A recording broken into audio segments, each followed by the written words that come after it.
Alright guys, this video should be a little bit shorter. We don't have that much more to go when we're talking about outcomes after these revolutions. So, no more talking, let's start doing this. Okay, alright, so when we're talking about Haiti, Haiti was far less successful than the United States. We see that once the people of Haiti kick out the planters, kick out essentially France, that they go from large commercial style plantations, which are very efficient, they can produce a lot of product at a very low cost, to having a bunch of smaller independently owned farms. Okay, now when you have these smaller farms, they don't produce as much as like one large plantation farm, which to some of y'all that, well, what's the big deal? Well, the problem with that is that the tax base for the Haitian government is not the same as it once was. And because the tax base is not as big, the government has less money. And whenever a government has less money, they find it much harder to operate. Okay, so they're going to face a lot of problems. Also, too, there's a lot of conflict between the gens de couleur and the former African slaves. There's still clashes between those two. So we're going to see that Haiti is going to have a rough ride for the years to come. In terms of South America, probably the last big thing we talked about was Simón Bolívar's idea of Gran Colombia.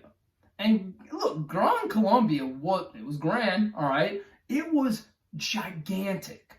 But you have to remember, this is in the early 19th century. There's not telephones, although there's railroads in Europe. There's sure as heck not big railroad crossings throughout the northern part of South America. So you have this large area that a lot of times doesn't or can't really communicate with each other.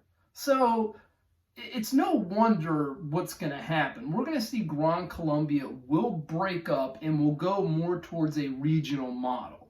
So we won't have Gran Colombia, we'll have essentially a bunch of smaller countries. And to be perfectly honest, the military leaders who were going to lead these areas, they like it more like that anyway, because they can all get their own little spot of power. So Gran Colombia breaks up into smaller nations, okay? Now, in Venezuela, the guy who ends up taking over after Bolivar is a man by the name of José Antonio Páez. Now, to be perfectly honest, in the grand scheme of things, I mean, he's not nearly as important as some of the other guys we talked about, but he is a great example of what we call a caudillo. And this word is important, okay?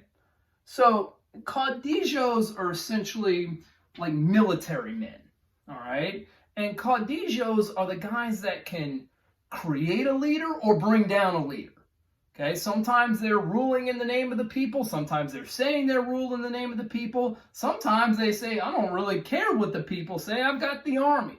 But they are these military men that really call the shots. And Páez is one of them, okay?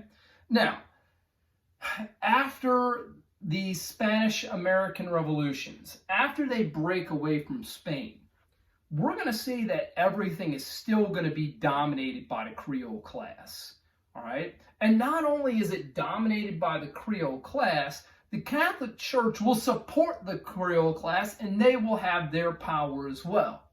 Well, this is at the expense of, the natives. This is at the expense of slaves, or eventually former slaves. It's at the expense of pretty much everybody who's not, Creole. Okay, and we're going to see that there's a lot of instability in South America because of this.